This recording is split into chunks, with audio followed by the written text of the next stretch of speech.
Bonjour à tous, bienvenue Jean-François Copé. Bonjour. Vous présenter serait absurde et ridicule. Vous avez eu tellement de responsabilités, connu des preuves, et en même temps, vous connaissez l'expérience du pouvoir. J'ai envie de dire le regard du sage qui dit ce qu'il veut avec une liberté totale, c'est ça? On va essayer. Bonjour et merci d'être avec nous. Dans le gouvernement Borne, qu'est-ce que vous avez trouvé de positif? Oh, pas mal de choses quand même. D'abord, dans la notion de continuité, il y a des choses rassurantes.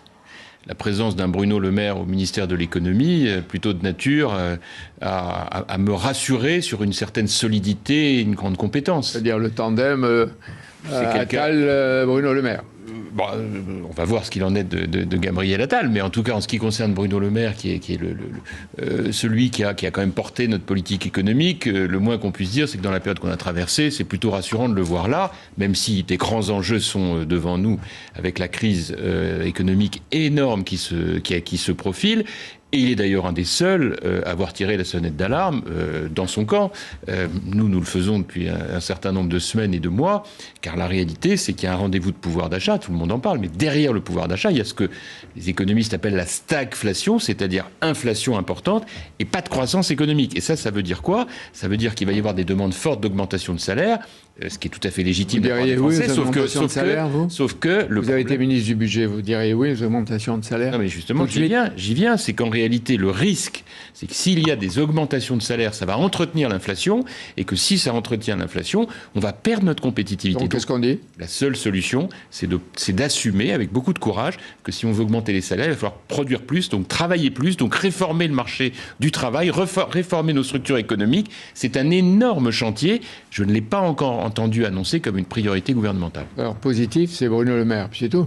Vous me demandez... Non, mais j'aime bien développer, je ne vais pas juste... Non, mais il y a que lui. Mais par exemple, on dit une nouvelle génération qui arrive au pouvoir, respect de la parité, etc. Encore une fois, par définition... Avant de parler du négatif. Par définition, il est absurde, quand un gouvernement s'installe, de le critiquer par principe, y compris quand on n'est pas dans le camp des gagnants. En revanche, il y a des choses effectivement positives, je viens de vous en citer une, il y en a d'autres. La parité respectée, tant mieux. Moi, je suis un grand militant de la parité. J'ai même fait, avec mon ami Marie-Jo Zimmermann, une loi sur la parité dans les conseils d'administration, qui nous fait au premier rang mondial dans ce domaine. Bon, donc c'est vous dire que je regarde ça de près.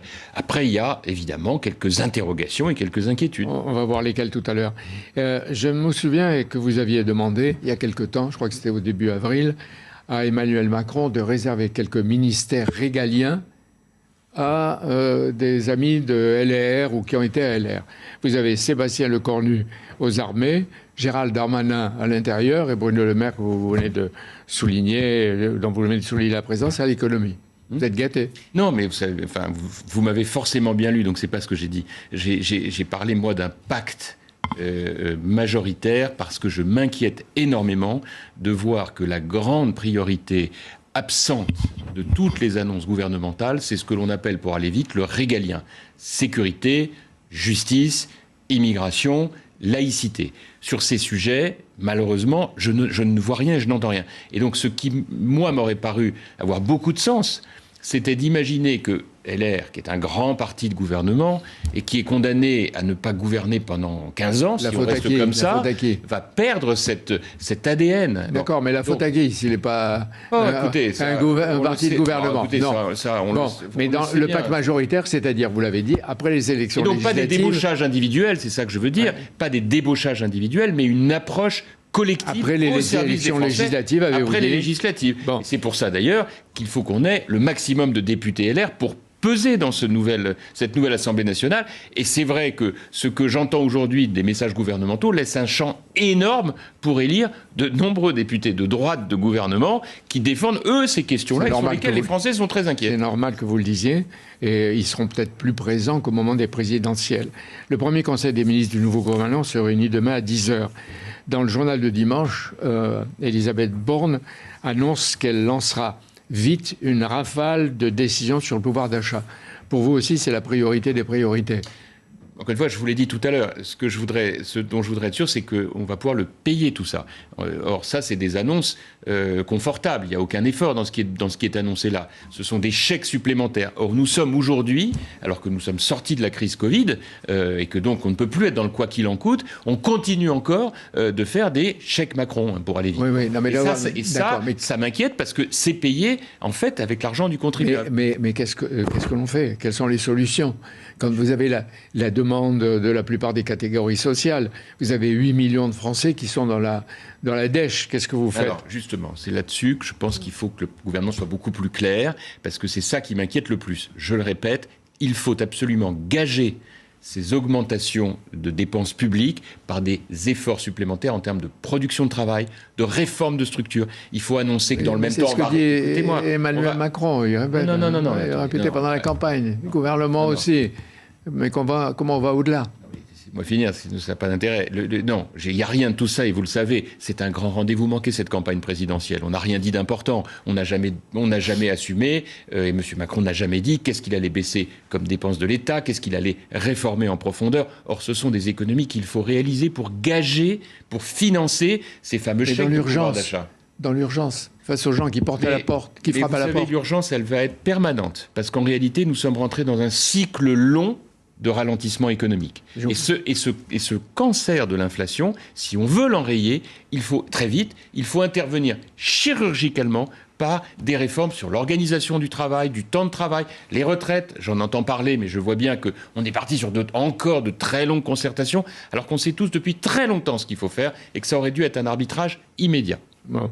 Mais par exemple, concrètement, est-ce que vous maintenez le gel des prix de l'électricité qui coûte cher à la fois à l'État et à EDF? Mais pareil, c'est un chèque sur le contribuable. C'est le contribuable qui va le payer. Non. Mais si on lâche, aujourd'hui c'est 4%, si on lâche, ça va être 54% comme en Angleterre. Je n'ai pas de problème avec l'idée de considérer que, par exemple, l'énergie sera une priorité pour le pouvoir d'achat. Ce n'est pas un problème pour moi. Ce qui est un problème pour moi, c'est comment on le paye. Et si on considère qu'on ne le paye qu'avec du déficit, ça se terminera très mal. La seule manière de le financer, c'est de faire des économies ailleurs, en réduisant des dépenses de l'État inutiles, en réformant la manière dont on travaille.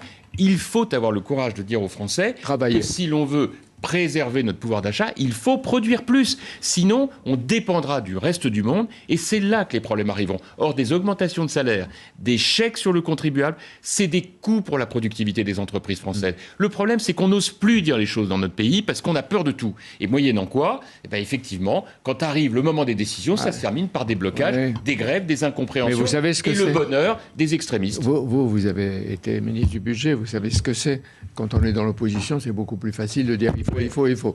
Mais non. Écoutez, allons jusqu'au bout. J'ai été ministre du budget, vous avez tout à fait raison de le rappeler. Et lorsque j'ai été ministre du budget, c'était avec mon ami Thierry Breton qui était à l'économie, nous avons, pendant les 3 ans où nous avons été en fonction, diminué les dépenses publiques, le déficit, les impôts et la dette. Les 3 années d'exercice. D'accord, mais il n'y avait pas eu le Covid et il n'y avait pas eu la guerre. Non, il n'y avait pas eu le Covid, il n'y avait pas eu la guerre. Il y avait eu 6 semaines, 2 mois même d'émeutes dans les banlieues qui avaient tout bloqué. Il y avait 2 millions de personnes dans la rue avec la réforme des retraites. Il y avait la guerre en Irak. Il y avait des crises gouvernementales comme il y en a tout le temps et c'est ainsi que va la marche du monde. Donc les épreuves, on les a. Il faut simplement assumer les choses. Or, quand on est ce que revendique Emmanuel Macron, l'homme du courage, dans ce cas, on assume les choses. Ce deuxième quinquennat ne peut pas être un rendez-vous manqué. Et c'est ça qui inquiète toutes celles et ceux qui ne sont pas dans l'outrance. Je ne suis pas dans l'outrance. J'aimerais que ça marche pour la France. Mais je m'inquiète de voir qu'il n'y a rien dans l'agenda sur ces sujets. Jean-François Copé, vous disiez tout à l'heure, il y a des incertitudes dans le casting gouvernemental.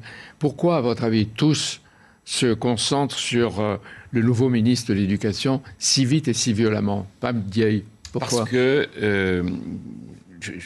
au-delà de la polémique classique, il y a toujours forcément une tentation naturelle quand on est un opposant de chercher des angles pour fragiliser la majorité.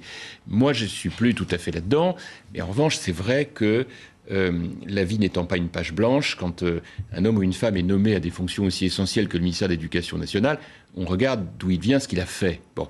Et moi, je suis évidemment inquiet de cette ambiguïté qui entoure le nouveau ministre de l'Éducation nationale. Qu'est-ce que vous redoutez pour l'école, le lycée, la fac?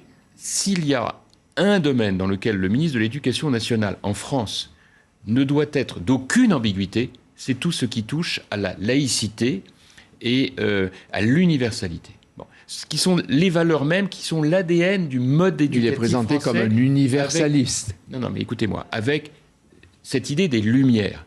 Et qu'est-ce qui oppose le terme de lumière? C'est le terme d'obscurantisme. Et qu'est-ce qui aujourd'hui se manifeste dans l'obscurantisme? C'est tout ce qui en réalité s'appelle pudiquement le communautarisme. Et je crois que ça vaut la peine de savoir. Mais en quoi il est le symbole du communautarisme? Et tout simplement. Et de l'obscurantisme universitaire, couvert de titres et de diplômes, certes influents. J'ai pas de problème avec les diplômes et avec le fait d'être universitaire. Mais obscurantiste. Simplement, ce qui m'intéresse, c'est les prises de position. Or, à partir du moment où on est ambigu sur des sujets qui sont en réalité les moteurs même du discours de l'extrême gauche, l'islamo-gauchisme, le fait de porter de l'intérêt à des mouvements dont on sait qu'ils sont animés par des objectifs de déstabilisation. Pour aller vite, le mouvement woke, allez, appelons ça comme ça. Derrière cela, il y a quoi?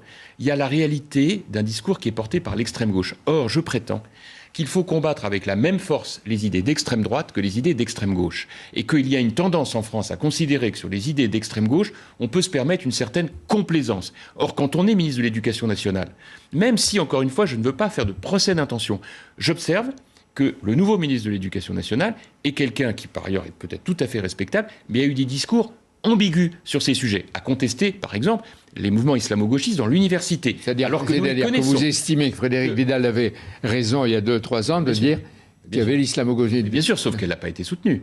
Elle n'a pas été soutenue, y compris au plus haut, sommet de l'État. Et vous dites que c'est une menace. Aujourd'hui. C'est une inquiétude, c'est une ambiguïté dans un domaine où Jean-Michel Blanquer, par exemple, a montré une très grande fermeté. Or, je rappelle que quand on est ministre de l'Éducation nationale, on nomme 30 recteurs. Et les recteurs, c'est ceux qui appliquent la politique du gouvernement dans les rectorats. On nomme les directeurs d'administration centrale. Par exemple, le directeur de l'enseignement scolaire.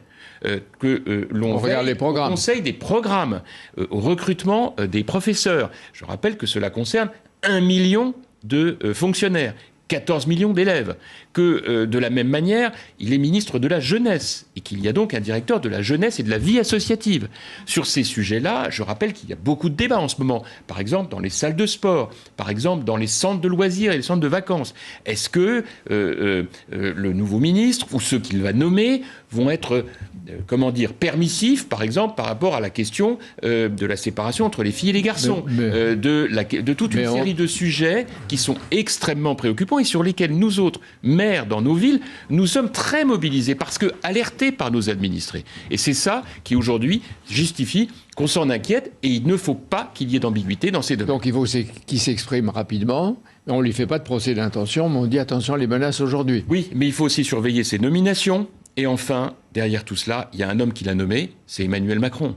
Or, Emmanuel Macron, sur ce sujet-là, je le trouve quand même beaucoup plus silencieux que sur d'autres. Et c'est ça qui, au-delà de la nomination... il est silencieux, mais son acte n'est pas silencieux, sa nomination. Voilà, c'est la raison pour laquelle, l'ayant entendu sur plusieurs sujets un peu ambigus, il faut très vite qu'on sorte de cette ambiguïté. Parce qu'on ne peut pas simplement considérer que les priorités, c'est la santé, même si c'est majeur, si c'est l'éducation, c'est tout aussi majeur, et ne pas voir derrière ça tout ce qui est sur la table avec une nomination comme celle-là. Pour être juste, quand on interroge Pape Diaye sur l'indigénisme décolonial, la culture woke, il ironise, il dit que c'est un épouvantail plus qu'une réalité sociale ou idéologique. Voilà. C'est exactement ça qui m'inquiète, parce que nier cette réalité aujourd'hui, ne pas vouloir acter qu'il y a dans nos universités, dans nos écoles, dans les mouvements intellectuels français, des dynamiques qui portent ces questions, le nier, c'est en réalité donc considérer qu'il n'y a pas de combat à mener.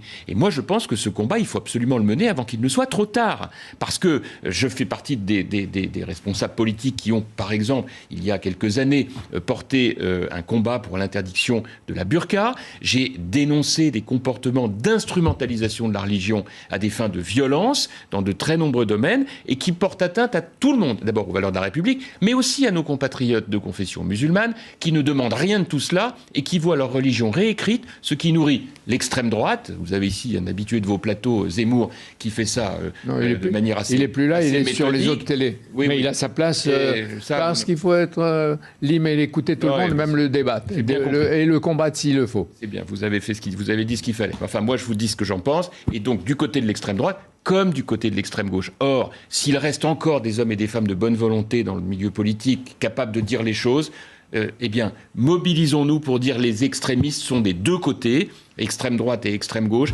Les gens de gouvernement doivent, par rapport à ça, absolument se rassembler au service des Français et ne pas accepter l'inacceptable. Et il appartient à Emmanuel Macron d'entendre ça, car l'inquiétude, elle est très grande. Elle est grande sur les discours, sur les actes et sur les nominations. Merci d'être venu. J'ai entendu votre colère.